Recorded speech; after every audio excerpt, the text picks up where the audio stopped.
I don't know what it is, Tyler Miller's start streak, but 30 some games, 38, something like that. What has he meant to the room, and how able is he to take even another big step? Given he's already accomplished a lot, but how have you seen him evolve? The improvements that he continues to make, as an older player, usually as offensive linemen at a certain age, or a certain, they developed a certain skill set and they're kind of maybe stuck in their ways, but he's really curious about how to become better, whether it's supplementation, diet, lifestyle, and technique and fundamentals. And I think that for him, like when I've answered questions about him, coaches or teams would ask, like, what's he like on the field? Like, I don't know if they would assume that he is, like, just he's got it figured out and he's cruising. But, like, that's the exact opposite of how he is, Like, I would assume that, like, a mic'd up session with that guy during practice is pretty boring because he's just, like, lunch pail, brings it to work and goes out there and grinds. So he means a lot to the room. He provides great leadership. He's humble. He's extremely coachable. And me and him have built a bond through him being able to be coached hard. And I think that that's the bond that we've built from, an early stage of our, player-coach relationship. And he continues to be the same guy. And the consistency, the trust, and his ability to get better every I'm looking at it almost as quarters, like you're going through spring ball, and he's getting better through that. Then you go to fall camp, and he's arguably had one of the best fall camps, of his entire career. So it's been fun to see the consistency of growth for him.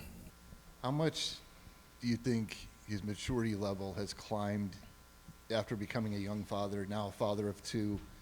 Not just that, but I mean, just discipline that you've got to have, because those are pretty big responsibilities to have on your plate while you're a student and athlete. Yeah. I mean, he's playing with a purpose, and he plays like he's trying to feed his family, and that's what you want. From a maturity standpoint, he just takes everything really, really serious, and every conversation with him is life or death, especially about football. And it's kind of fun to watch, older guys ask questions, because then it helps, and this kind of goes back to your previous question, but it helps the younger guys feel confident that they can ask questions if they see him doing that. And I think that's pretty cool. Can you give us a little insight on the center competition? Yeah, so every day for C's and Q's, when we do the center stuff, we have about 8 to 9 guys playing center. So that's kind of, as you guys know me, like, I like to teach a lot of people how to play center. And we've really had Dylan Barrett, Jim Boniface, and Brennan Black that have done an extremely good job. And it's a tight race between all three of those guys, because they all have something a little bit different that they bring to the table at the centerpiece. And they're all different strengths that they have. The cool thing is, like, the consistency of play at that position. It doesn't, you could go to practice and watch those three guys rotate in and out, playing all different positions all over the field. And there's not like a drop off, there's not like a change of pace. And that's been the fun part about this fall camp, seeing that battle go. Because when you do have position battles, sometimes it's so clear cut in the beginning, and then it's easier for the coach to say, well, there it is. But then as the coach, you're kind of like, oh, well, what happens if this happens, and you're kind of like, you don't sleep very good at night. But those guys are like workhorses. They just, you don't see a difference between them. And it's not like they've all been playing center forever either. So that's the cool part about it. Does that have to get settled before you can start figuring out the other pieces? I mean, obviously, Brendan started a ton of games. It's guard for you guys. So how does that all work for you? Yeah, so the big piece about playing offensive line, and I told them from the day, that we started fall camp, and they know this by now with me, that I'm going to teach those guys how to play all positions. And we've got tackles that are snapping. Everybody's trying to learn it, because and sometimes I'll take guards that maybe don't have like a 100% knowledge of the offense, and I'll make them play center to force them to make all the calls and to force them into that role. And then, 2 practices later or 2 walkthroughs later, they have a deeper understanding of the scheme, because, they're, the one spearheading it. So, it's pretty cool to see those guys compete and try to flip positions, but the biggest thing about offensive line that I believe in and won't stop believing until the day I die is it's really the 5 guys that work best together as one. So we're not looking for 5 individual performances. We're looking for 5 guys that can glue, take care of each other, run off the ball, and be violent. So that's really what you look for in offensive line. And whatever combination of people that gets to that point, that's really, as we go. And we've been known, as you guys know here, to mid-season, okay, like it's an open competition. You bring any offensive lineman in here and you ask them that, they understand that here. And that's what they kind of didn't have before, and that's what they have now, is the depth and the understanding of, like, you can't truly stay 2 bad practices in a row, because all of a sudden there's somebody else right there that deserves that opportunity. So complicated answer to that question, and definitely not trying to skip around it. It's just those guys have been like super consistent. I've been like really proud of that, and that's the difference, in my opinion, between years past and this year. It was improvement, drastic improvement, and now it's like consistent good offensive line play. Sticking on the interior of the offensive line, Trevor Bohr is someone who I think started 6 or 8 games for you guys last season. What do you see his role being this fall?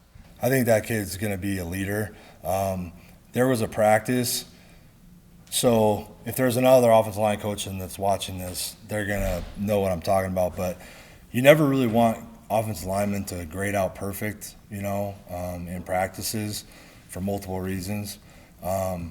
There was a practice that we had that I was like looking for anything that I could get him on. So, came up with like 2 things that were the smallest, minute details. And he's been a freight train. Like, he looks a lot different. It's hard to describe when you see the improvement from when he first got here. And he would tell you the same thing. The way he was blocking, he never pass blocked. I mean, it was like foreign to him at times. And I remember vividly with Trevor last year, we were going into the North Dakota game 1, and I was trying to get a sense of how he was feeling. And, he had some anxiety about going out there. So, which is normal. Everybody has that. And he was a young player that hadn't really played much. So put him out there, and he had like the best drive of the day. And it like completely flushed that. And from that moment to now, the growth has been about 300%. Like I would hate to, like, I'm 300 and whatever pounds, and I would hate to bump into him in a hallway, because I would go flying the other direction. Yeah. He played a lot of guard for you guys, but he has the size to play tackle. I know you like positional versatility, but where do you see him being best fit along with the other players in that offensive line rotation right now? Yeah, I would say guard, but you should see him snap too. And he can snap like Huff, left-handed. So it's pretty cool to watch him snap the ball. So the thing about Trevor that's different about a lot of players, and he's usually defensive linemen. I've played against guys like this that it's not just the width when you look at him this way, it's the width this way, and he's got that. He's got the width of the shoulders, and he's got the width from the chest to the back that makes him a different type of player. The game has slowed down to him a lot, and that's really when you've turned the corner from being a young player that has the potential to a young player with extreme amount of talent. And it's really slowed down from him. His footwork's tighter. He's playing stronger with the base. He's understanding leverages and pass protection. And that's been fun to watch. And I mean, credit to our defense, okay? Because if you go out there and you plan on having a slow day, or you're like, today's not the day, our defense is going to expose you fast. the pressure, the front, the talent, like you can't really sit there and be like, you know what, today I'm going to take it easy because Dom Orange is going to run through your face, So it's like you got like that's a credit, and I think that Trevor would say the same thing about what the defense has brought. It's made him elevate his game, which is fun to see. Different player to ask a question about left tackle James Neal. In the spring, you talked about how he's always been really impressive athletically, but his strength and his physicality seems to have improved. Where have you seen his consistency been at throughout 3 weeks of fall camp now as a potential starting option for you guys at left tackle? Yeah, I'm not gonna just sugarcoat it. Like, he's probably the most improved player on the team. He's had the most consistent camp. The athleticism, the game has slowed down for him because last year he played tackle, he played guard, he played extra tight end, he was shifting and motioning. He had a lot of stuff going on, and this year we've been able to focus him in, and the game has drastically slowed down for him. He's probably the most athletic lineman that I've ever been able to coach. And he's going to play a lot of football for a long time. So the consistency out of him has been great to see. And if he was not doing great, I wouldn't have gone in that much detail.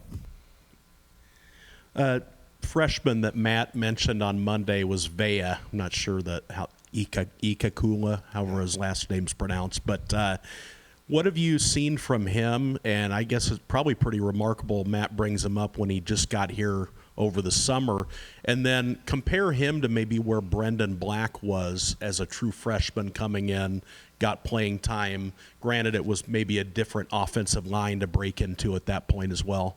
Yeah, Vaya is it's hard to describe. Vaya will go forward no matter what's in front of him, and he is one of the smartest freshmen that I've ever coached before.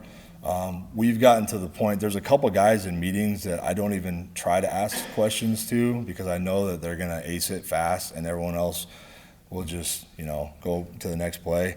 And as a freshman, he's become, it happened today in a meeting, I asked everybody else besides him because I knew he knew the answer. And that's the most impressive piece to me about him is like his knowledge of the offense. And then when you watch him in team reps go forward, and you're like, oh my gosh, watch him pull. He's running through things, and it's been fun to see out of him. So I'm really excited about him. He's one of the young guys that we should all, as a community, be excited about. And building off of that, you've got so many seniors on this year's offensive line. Who are some of the younger guys in camp this fall that you've been really impressed with that might kind of form the future of that offensive line? Yeah, I've been really, obviously we just talked about Vaya, and then Austin Barrett coming in, Dylan's brother. He's been super impressive. He's a tank. He doesn't complain. That guy has been really fun to coach, and he's been playing multiple positions, doing a really, really good job. And then really Garrett Rutledge continues to be someone that I avoid in the hallways.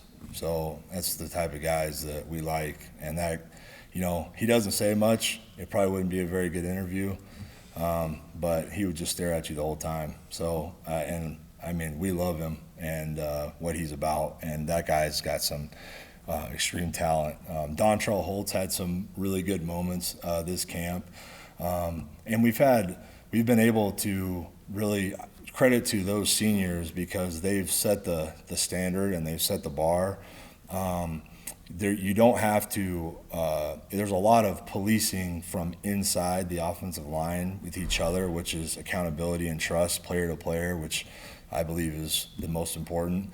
And those guys are holding themselves and each other to a high standard. So credit to those seniors. And the cool thing is about our offensive line, and you could go talk to any freshman in the hallway, is that the freshmen and the way that the seniors talk to the freshmen and vice versa, it's as coworkers rather than, you know what I mean? It's not, there's no, you're not getting talked down to. There's no frustration. And that's kind of cool you know, to see those guys, like their temperament and the knowledge that it takes everybody, and we're only as good as everybody that come to the top. And I think that's been the best part about this journey at Iowa State with the offensive line, is like building that brand. Coach, how much different does it look like to build confidence for an offensive lineman than maybe a different position on the field? Yeah, I think confidence as an offensive line doesn't come from sugarcoating it. It comes from like honesty and truth. It comes from those guys being able to see the success and the things that you're telling them. You know, it takes trust, one. So if I'm teaching them new techniques, or we're talking about supplementation or diet or lifting methods, and they're seeing results, that's trust. And then that builds confidence in the process of what we're trying to do here. And really for those guys, like getting the new and young players to sprint off the ball and try to run through people. Once they do that, then we kind of go back to the scheme piece, the fundamentals and technique piece of it. So we're setting the bar with how we play and the mentality of how we play. Then we're dialing it into the fundamentals and the techniques. We're not overloading it. And we're trying to build confidence, giving them, hey, look, these are your 4 main blocks in football. You're either covered or you're uncovered, right? In run and pass, if you think about it, as an offensive lineman. So these are the tools in your tool belt. You know, Tyler Miller and James Neal might have 50 tools in their tool belt, and they're using them. But, man, until we can get you to consistently do these 2 things, then we'll add these tools to your tool belt. And I think that really builds confidence. And those guys having success is what builds confidence, you know, in offensive line and each other. And then it all comes down to trust. Like, they got to trust that you care about them. And you obviously are every day trying to build confidence in those guys, but you're also not trying to say, man, you guys are great. You guys are the best. Because there's always better. Somebody else is better out there. There's in college football, in the NFL, in the world, someone's better, and you have to go find everything, every detail that you can dig out to become better than that player. And that's my job, to give them those tools. Awesome. Thank you, Coach. Yeah, thanks, guys.